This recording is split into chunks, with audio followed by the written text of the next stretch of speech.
సంగీత్ మీకే ఇంకో question. So ఈ ప్రమోషన్‌లో నిహారిక గారు మీకు షాక్‌ల మీద షాక్‌లు, సర్ప్రైజ్‌లు ఇస్తున్నారు. యాహ్! సో రామ్ చరణ్ గారొచ్చారు, పవన్ కళ్యాణ్ గారు మొన్న ఒక ఈవెంట్‌కొచ్చారు.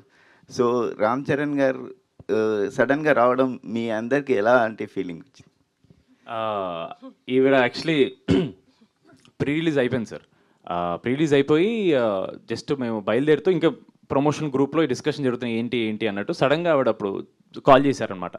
ఇలా చరణ్ అన్న చిన్న వీడియో ఇస్తా అన్నారు. రేపు వెళ్తున్నాం అంటే, ఊరుకోండి నేను నిద్ర మత్తులో ఉన్నాను. మీరు నాకు ఇవన్నీ చెప్పకండి ఊరికే అని. నేను ఇంకా ఆవిడ ప్రాంక్ చేస్తున్నారనుకున్నా. బికాజ్ ఫస్ట్‌లీ ఆయనకి ఇంజ్యూరీ అయింది సార్. ఇంజ్యూరీ అయిన తర్వాత మేము ఎలా ఎక్స్‌పెక్ట్ చేస్తాం. సెకండ్ ఇంజ్యూరీ తర్వాత ఆయన షూట్‌కి వెళ్తున్నారు. సో వాటన్నిటి మధ్యలో how can he give us time. అసలు ఎక్కడుంది ఆయన దగ్గర టైం అని. సో ఫస్ట్ నేను నమ్మలేదు. దాని తర్వాత ఉండు బాబు నేను చెప్తాను చెప్పి ఇమీడియట్ చెప్తే దెన్ ఆ నైట్ నిద్ర పట్టలేదు సార్. మళ్ళీ నిన్న నైట్ నిద్ర పట్టలేదు సార్. అంటే ఈరోజు ప్రీమియర్స్, ఆ రోజు చరణ్ అన్న కలుస్తున్నామని.